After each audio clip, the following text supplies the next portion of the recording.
tonight is one of our fantastic communication studies majors, and that is Grace Levy, here to talk to you about crocheting.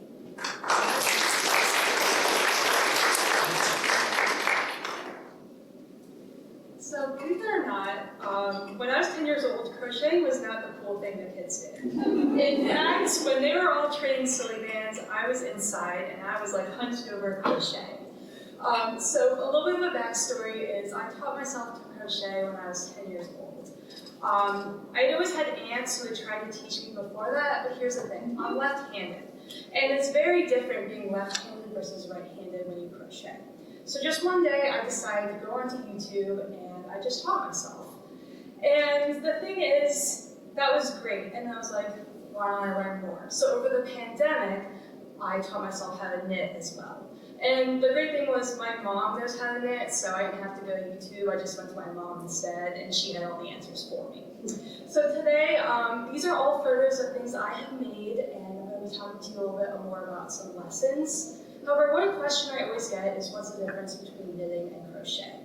And if you ever approach a knitter or crocheter and you don't know, you need to, because if you say the wrong thing, instant enemy. So crocheting is a hook versus knitting is two needles. So now you know and you can approach them very confidently. So today I'm going to go ahead and start with lesson 1, which is math is everywhere, really.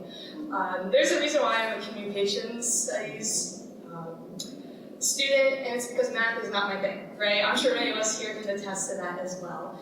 And unfortunately, if you ever want to make anything beyond a rectangle, you need to know how you do math. You know, when you start out crocheting or knitting, a lot of it is like blankets or scarves, and that's just one really long rectangle, so that's easy.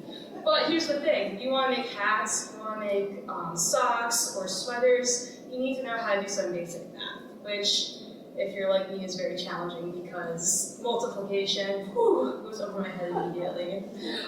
So math really is kind of everywhere, and knowing those basic skills has just proved to be so helpful in my life because you don't really think about it, but keeping up with those things is really important, you know. And having a hobby where you're constantly using it, pretty helpful too.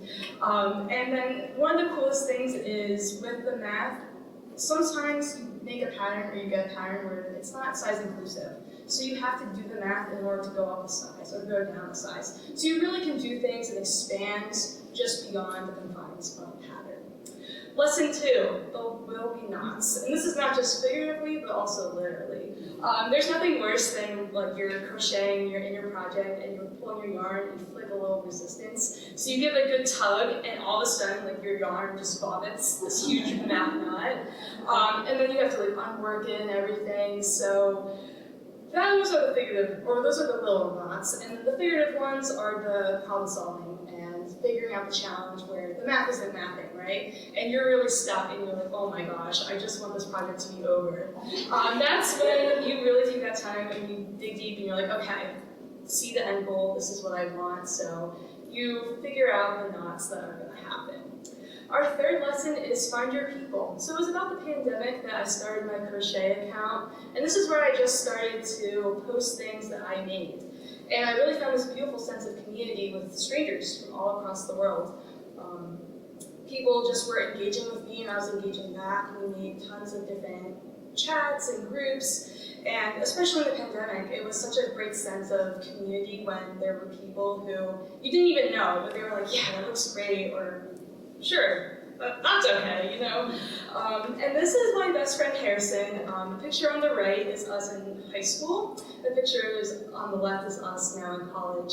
And I taught him how to crochet, and he teaches me lots of different things throughout life as well. But there really is just this sense of community where you can just come up to someone when you have a hobby that you share, and you know that like, we'll find something in common together. We'll just have something to talk about.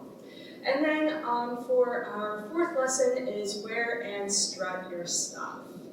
You spend all this time making your projects, why wouldn't you wear them? If you're like me, unfortunately you have that one closet where everything just kind of like gets shoved in there, and that includes my projects, but I've really been challenging myself when I make things to wear them because you spend all that time. Why wouldn't you? It's also a great conversation starter. If you're wearing something, people are like, oh, what's that? And you're like, I made it. The biggest flex you can give, I assure you.